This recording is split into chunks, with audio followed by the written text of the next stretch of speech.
السلام علیکم ورحمۃ اللہ وبرکاتہ۔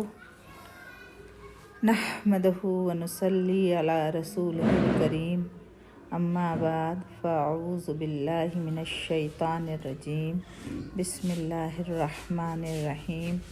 رب اشرح لی صدری ویسر لی امری واحلل عقدۃ من لسانی یفقہوا قولی۔ رب زدنی علما رب زدنی علما رب زدنی علما والحقنی بالصالحین۔ اللہم فقہنا فی الدین اللہم فقہنا فی الدین اللہم فقہنا فی الدین۔ آج میں انشاءاللہ تعالی اپنی بہنوں کو ام المومنین حضرت میمونہ بنت حارث رضی اللہ تعالی عنہا کے بارے میں بتاؤں گی۔ ام المومنین حضرت میمونہ بنت حارث رضی اللہ عنہا، والدین نے ان کا نام برہ رکھا تھا۔ رسول اللہ صلی اللہ علیہ وسلم کے عقد میں آئیں تو آپ صلی اللہ علیہ وسلم نے نام بدل دیا اور برہ کے بجائے میمونہ رکھ دیا۔ ان کا سلسلہ نسب یہ ہے: میمونہ بنت حارث بن حزن بن بحیر بن حزم بن روبیہ بن عبداللہ بن ہلال بن عامر بن سعسہ، مکہ مکرمہ میں ہلال قبیلے سے تعلق رکھنے والے تھے۔ ان کی والدہ یمن میں ہمیار قبیلے سے تعلق رکھنے والی تھیں۔ والدہ کا نام ہند تھا، جو عوف بن زہیر بن حارث بن حماتہ بن جرش کی بیٹی تھی۔ طبقات ابن سعد اور زرقانی کی روایت کے مطابق ان کا پہلا نکاح ایک شخص مسعود بن عمرو بن عمیر ثقفی سے ہوا تھا۔ نکاح کے بعد اس سے اختلاف پیدا ہو گیا اور معاملہ طلاق تک پہنچ گیا۔ اس کے بعد ایک اور شخص ابو رحم بن عبد العزیٰ کے عقد میں آئیں۔ 7 ہجری میں ابو رحم وفات پا گیا تو اسی سال رسول اللہ صلی اللہ علیہ وسلم کے حلقہ زوجیت میں آنے کی سعادت حاصل ہوئی۔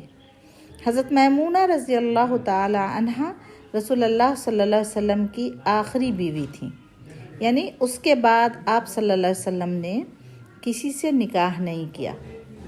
ان کی عمر آپ صلی اللہ علیہ وسلم سے نکاح کے وقت 26 سال 3 ماہ تھی۔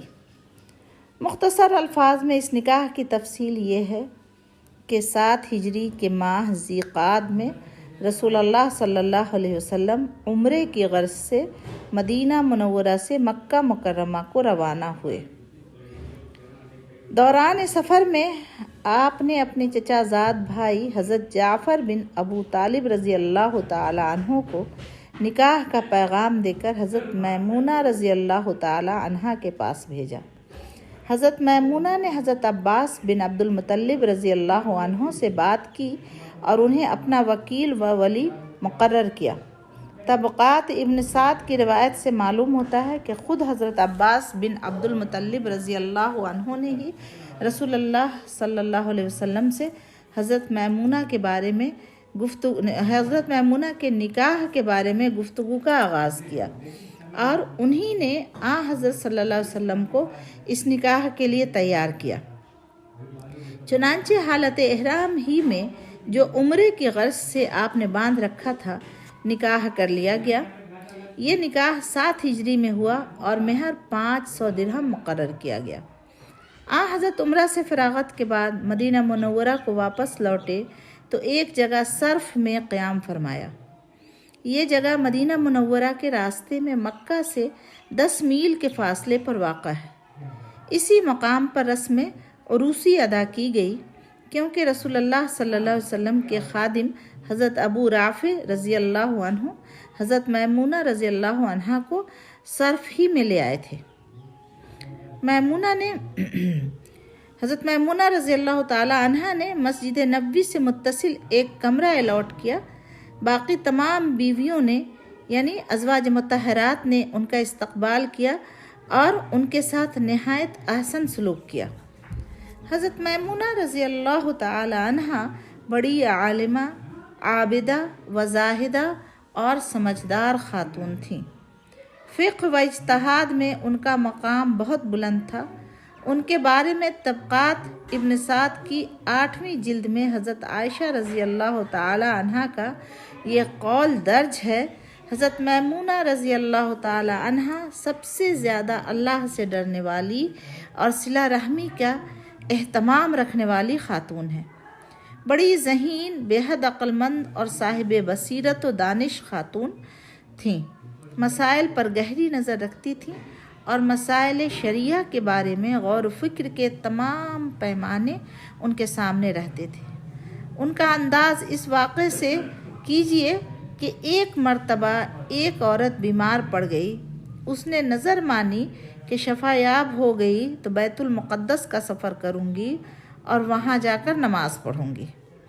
چند دنوں کے بعد صحت یاب ہو گئی اور بیت المقدس کے سفر پر روانہ ہونے کی تیاری شروع کر دی۔ رخصتی سلام کے لیے حضرت میمونہ رضی اللہ تعالی عنہا کی خدمت میں حاضر ہوئی اور درخواست دعا کی۔ انہوں نے ساری بات سنی تو فرمایا: دیکھو، تمہیں معلوم ہے مسجد نبوی میں نماز پڑھنے کا کتنا اجر ملتا ہے۔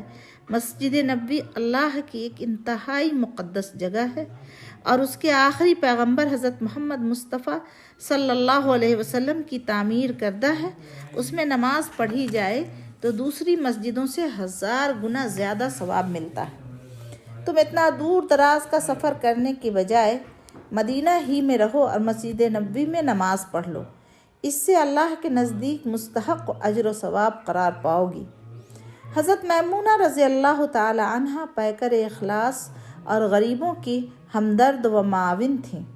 کبھی کبھی قرض بھی لیتی تھیں اور وہ قرض کی رقم مستحقین کو تقسیم کر دیتی تھیں۔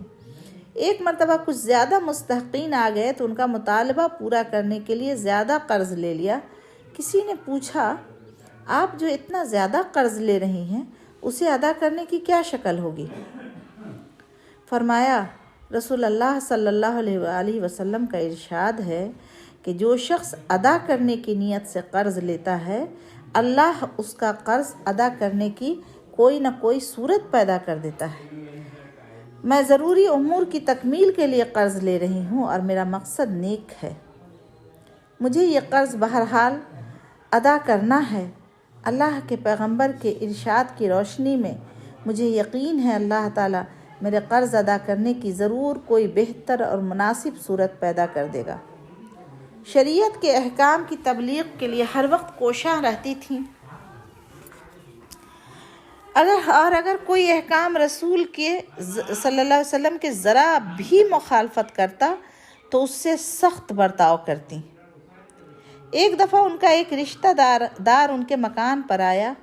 اس سے گفتگو ہوئی تو معلوم ہوا کہ اسلام کے احکام کی کسی نہ کسی پہلو سے مخالفت کر رہا ہے۔ فوراً جھڑک دیا اور سخت الفاظ میں آئندہ اپنے مکان پر آنے سے روک دیا۔ انہیں غلام آزاد کرنے کا بہت شوق تھا۔ ایک مرتبہ ایک لونڈی کو آزاد کیا تو حضرت صلی اللہ علیہ وسلم نے فرمایا: اللہ تم کو اس کا اجر دے گا۔ حضرت میمونہ رضی اللہ تعالی عنہ سے احادیث بھی مروی ہیں جن کی تعداد 46 ہے۔ بعض کتابوں سے معلوم ہوتا ہے کہ ان سے 76 روایات مروی ہیں، جن میں 7 صحیح بخاری اور صحیح مسلم میں ہیں۔ ان روایات سے یہ حقیقت نمایاں ہو جاتی ہے کہ فقاہت اور علمی بصیرت میں ان کا پایہ بہت بلند تھا۔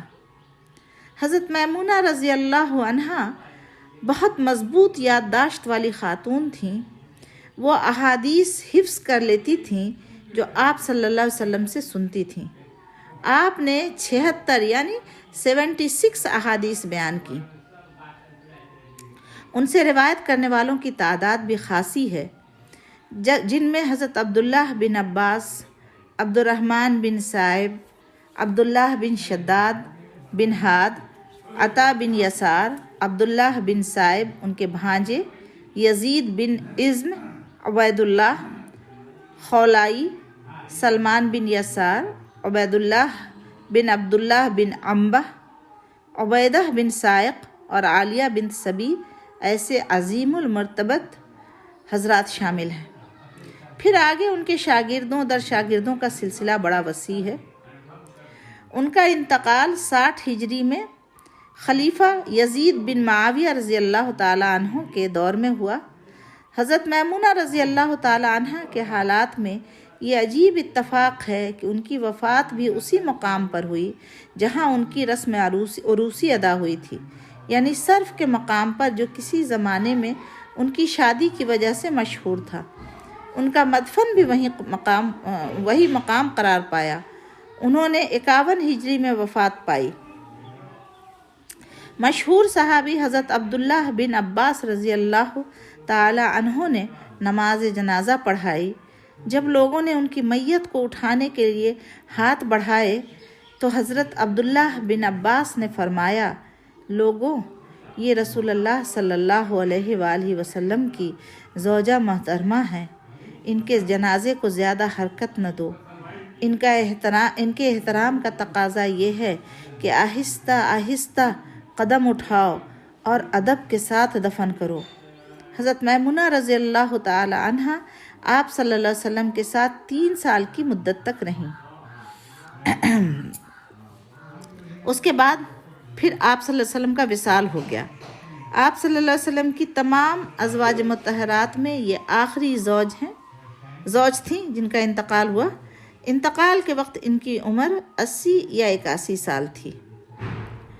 میمونہ رضی اللہ تعالی عنہ اپنے رشتہ داروں کے ساتھ بہت اچھا سلوک کیا کرتی تھیں، صلہ رحمی کیا کرتی تھیں۔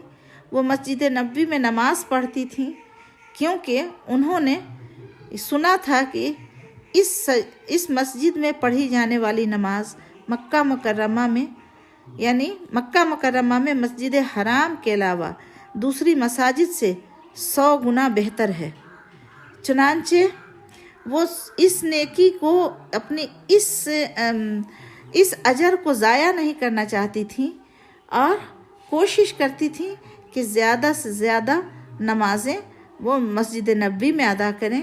نوافل کا بھی بہت اہتمام کرتی تھیں، بہت رحم دل اور پاکیزہ خاتون تھیں۔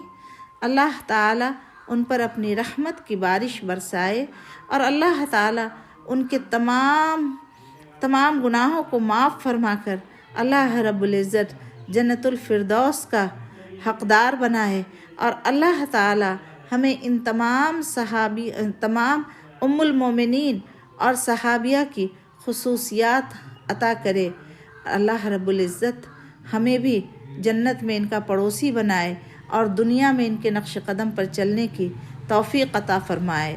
وآخر الدعوان الحمد للہ رب العالمین۔ السلام علیکم ورحمۃ اللہ وبرکاتہ۔